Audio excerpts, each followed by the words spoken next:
And how does he feel about you? He doesn't even know my name. And even if she did, she'd despise me. She's 2 years older than me, and everyone worships her because she's all heaven. Right. Good. Well, basically you're fucked, aren't you? Although this is a thought, listen up. Maybe you could use your gymnastics to win her over. Surely that's a very groovy and very sexy. No, she's an artist who despises all forms of physical exercise. Bugger. This is gonna be tough.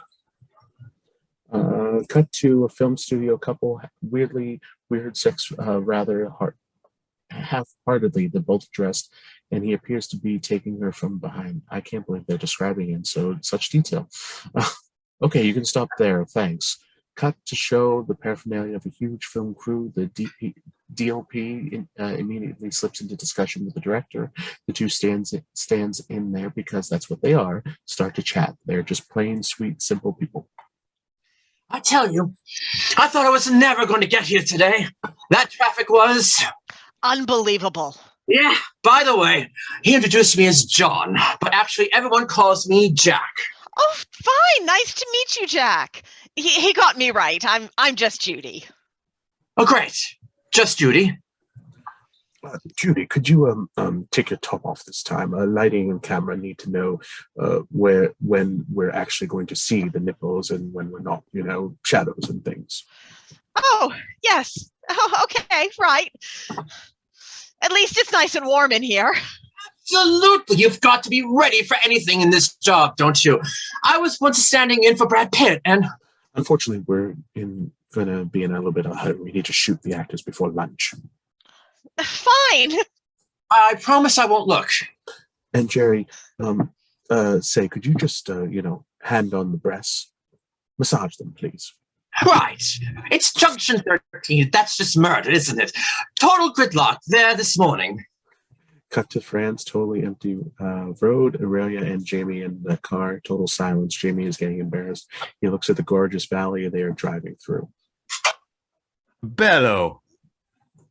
Bella. Montagno. Agua? No, right. Silence is golden. As the Tremolos said, clever guys. Though I believe the original version was by Frankie Valli and the Four Seasons. Great band. Ooh, shut up. The two stand-ins are having sex again on the bed in ultra-modern flat. He is fully clothed. She is on top of him, still naked on top. Mine for a few seconds. Stoney's still a bit shy about the whole thing. My mistake. Sorry, guys. It's all to do with the effect on the light on the flesh. All that. Jerry would like absolutely everything off. Oh, that's me as well? Yes. The things we do for a buck, huh? Okay, let's see that again.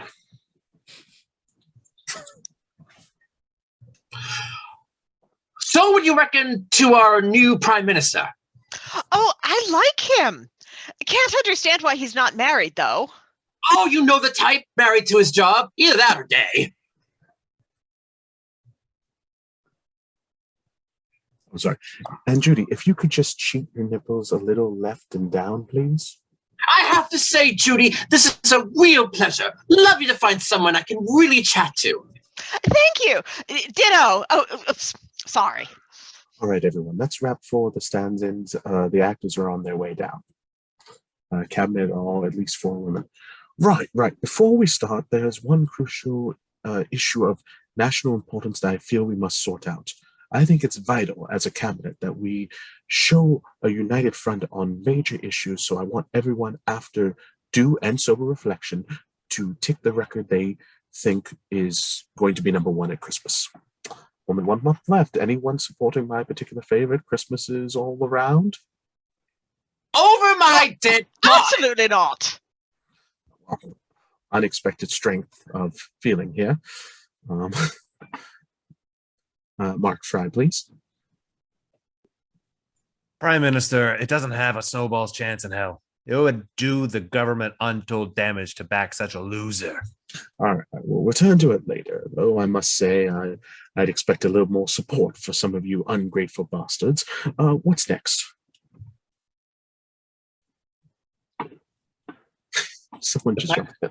Thank you. President is it? Yes, lock away your daughters. Though seriously, I fear this is going to be a tricky one to play. There is a very strong feeling in the party, and indeed in the country, that we mustn't allow ourselves to be bullied from pillar to post like the last government. Here, here. This is our first really important test. Let's take a stand. Right. I understand that, but I have decided not to. Of course, we'll try to be clever, but let's not forget, we're a very small country, one of many, and America is the most powerful country in the world. We're lucky to be friends, and well, we'll behave accordingly. I'm not going to act like a child here. Right, now, who do you have to screw around here to get a cup of tea and a chocolate biscuit? Right. Cut from inside the door. This time it's a loud noise from the outside. Some press and high staff.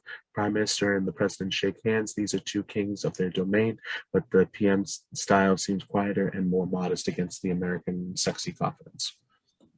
I'm sorry your wife couldn't make it. Yeah, so was she. Though she might have been kind of lonely.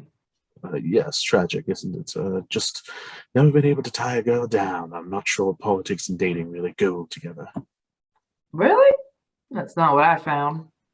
Yes, well, the difference is that you're sickeningly handsome and I look increasingly like my Aunt Mildred this way. Now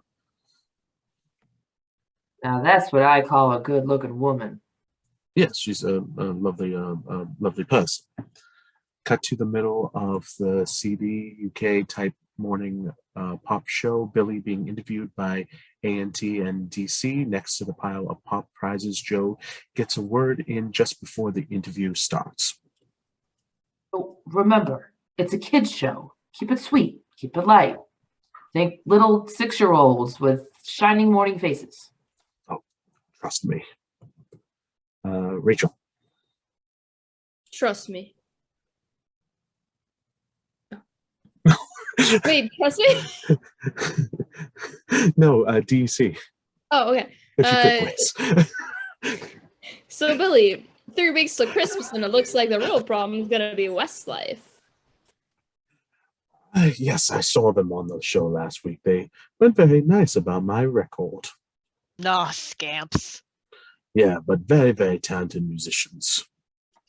And you've brought a gift for competition winners. Yes, I have and or deck. It's a personalized felt pen. Oh, great. It's brilliant. It even writes on glass. So if you've got a framed picture, like, for instance, one of Westlife, and you can just write on here, here you go. We've got little pricks. Lots of kids watching Billy, and it's live. Oh, yes, so it is. Hiya, kids. An important message from your Uncle Billy. Don't buy drugs. Become a pop star, and people will give them to you for free. And I do believe we're heading for a commercial break. Thank the Lord. The meeting room, the room is full of 8 people, 8 of them, 3 Americans, 5 English, including the Prime Minister and the President. Experts are talking. PM is looking intently on. The meeting is very intense. Go ahead, anyone. No, No. absolutely not. Never. We cannot and will not consult on that. Our business and ours alone. Right. That is unexpected. It shouldn't be. The last administration made it very clear. We are just being consistent with their policies. We don't have to consult you on any issues. But with all respect, they were bad policies. We hope that we were meeting today to formulate better ones. Oh, right. Thank you, Alex. Let's move on, shall we? Calm down, Alex. Calm down. Trust me, this is no time to pick a fight. So who do you have to screw to get a drink around here? I'll get you a drink, and you don't have to screw anyone. 2 whiskeys, please. Thank you. On the rocks. With ice. Well, that was an interesting day. I'm sorry if our line was firm. There's no point tiptoeing around it today. And then just disappointing for you for the next 4 years. I have plans, and I plan to see them through. Yes, it was certainly unexpected firm. There's one final thing I'd like to look at, very close to my heart. If you give me a second. I'll give you anything you ask for, as long as you don't ask for something I don't want to give. Prime Minister walks out into the corridor, passing Natalie on the way with the whiskeys. He smiles at her in an awkward way of a man in love. The camera continues to follow him. Oh, pathetic. He goes into the door, enters the second office, grabs a file, walks back towards the study. He enters, and something odd is going on. The president and Natalie are standing in guilty proximity, his hand on her hip. She blushes completely and moves a foot away. The president is unthrown. He just straightens his tie and reaches for his whiskey. Something weird happens to the sound of a second. This is awful for the prime minister. Great scotch. I'll be going then. Privileged to meet you, Natalie. I hope to see more of you as our two great countries work for a better future. Thank you, sir. So what are we dealing with here? Something very close to your heart. Yes. Right, yes. Indeed. It's quite shaken. All right, Tony's flat. It's a pretty small, unimpressive, very single man's flat. Knock on the door. Tony opens the door to a soaking, case-carrying Colin. Oh! What are you doing here? I had to rent out my flat to pay for the ticket. You're not actually going ahead with this genuinely stupid plan. Oh, bloody I am. Think this suitcase is full of clothes? Like hell it is. It's chock full of condoms. But I've only got one bed.